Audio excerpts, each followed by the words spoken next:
honey mustard and onion pretzel bites? Well, the first thing you're gonna need is obviously the pretzels. Today we're using large, hard sourdough. Then we're gonna need 2/3 of a cup of vegetable oil, 3 tablespoons of honey, 1 tablespoon of yellow mustard, 1 tablespoon of Dijon mustard, and then to give it that extra little mustard push, we're gonna do a tablespoon of mustard powder, 1 tablespoon of onion powder, and then to garnish, we're gonna do some fresh dill. Our first step is to preheat the oven to 300 degrees and then get ready to mash up the big pretzels.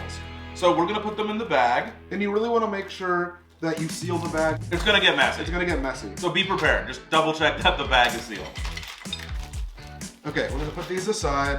And the next thing we're gonna do is we're gonna mix together all of our liquid ingredients. So we have 2/3 of a cup of vegetable oil, 3 tablespoons of honey, then we're gonna add our 2 mustards. And it's almost like we're making a vinaigrette for a salad, but replace the healthy greens for pretzels.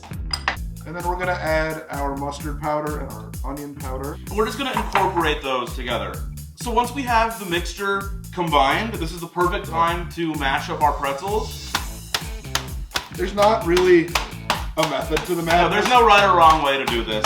And what you're really looking for here is making sure there aren't any really big pieces, because the smaller you can get them, the more that They'll coat with the mixture. Okay, now we're gonna open this up. And then now is the perfect time to pour in the honey mustard mixture. So the mixture's in the bag, we're gonna seal it. Remember, double check that we've sealed the bag.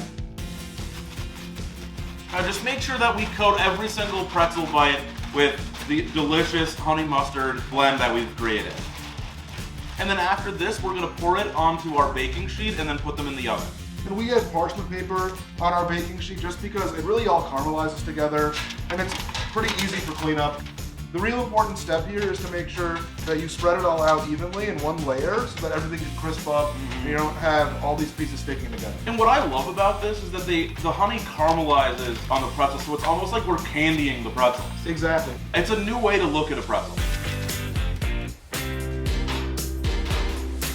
So our pretzels have been in the oven at 300 degrees for 20 minutes and they smell incredible. We're gonna let them cool for about 5 to 10 minutes, then we're gonna transfer them to A serving dish, serving container. Should we top them with some fresh dill?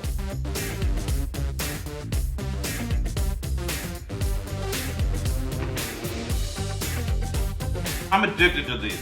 I love that it's the classic take on pretzels and mustard, but a little bit elevated. We have that honey, so it's sweet, it's salty, it's crunchy, it's everything you want in a midnight snack. I love the fresh dill on top because something like this is just asking to have a little bit of freshness to it, and the dill executes that perfectly.